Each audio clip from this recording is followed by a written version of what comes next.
Hi guys, welcome back to my channel. ఈ వీడియోలో మనం made for each other show గురించి అయితే మాట్లాడుకుందాము.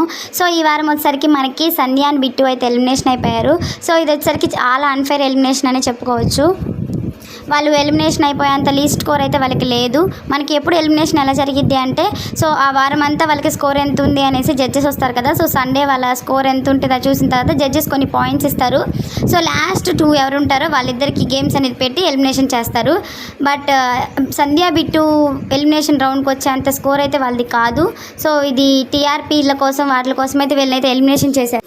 ఎందుకంటే నటరాజ్ మాస్టర్ నీతి వచ్చేసరికి డైరెక్ట్గా ఆర్ ఇండైరెక్ట్గా చాలాసార్లు మమ్మల్ని పంపించేయండి రా నాయన, మేము ఇక్కడ ఉండము, మా వల్ల కాదు అని అయితే డైరెక్ట్గా చెప్పారు. ఇండైరెక్ట్గా కూడా చాలాసార్లు అన్నారు.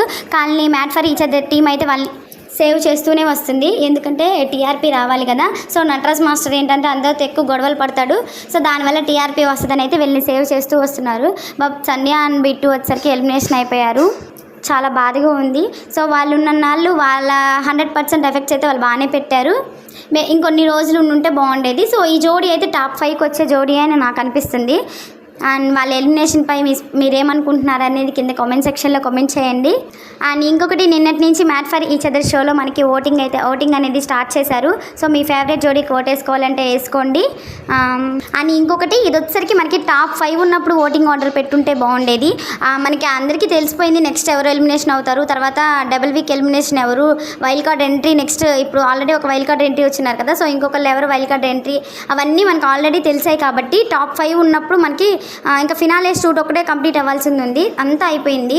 ఈ 5 జోడీస్ని వాళ్ళని ఇంటికి పంపించేసాను నేనైతే, నేను వీడియోలో చెప్పాను కదా. సో వాళ్ళని మళ్ళీ పిలిచి ఫినాలే షూట్ అనేది స్టార్ట్ చేస్తారు. అప్పుడు ఈ ఓటింగ్ ఆర్డర్ పెట్టుంటే బాగుండేది. సరే చూద్దాము. సో వాళ్ళు ఏమనుకుంటున్నారో మనకు తెలియదు కదా. సో మీ ఫేవరెట్ జోడీ ఎవరో వాళ్ళకైతే ఓటు వేయండి. అండ్ ఇప్పుడు టాప్ 5 ఉన్నారని చెప్పాను కదా. సో వాళ్ళల్లో ప్రియాంక అండ్ శివ్ కూడా ఉంటే బాగుండేది. ఎందుకంటే వాళ్ళు ఉన్నన్ని రోజులు గేమ్స్ అనేది చాలా బాగా ఆడారు. శివ్కి ఇంజూరీ అవడం వల్లే శివ్ అండ్ ప్రియాంక అయితే ఎలిమినేషన్ అయిపోయారు కదా. వీళ్ళు టాప్ 5లో ఉండాల్సిన జోడీనే. సో ఇంకా ఏమన్నా made for each other show గురించి ఫినాలే షూట్ స్టార్ట్ అవ్వగానే వాటి గురించి ఏమన్నా అప్డేట్స్ రాగానే నేనైతే అప్డేట్ చేస్తాను. సో మీరైతే మీ ఫేవరెట్ జోడీకి అయితే ఓటు వేయండి.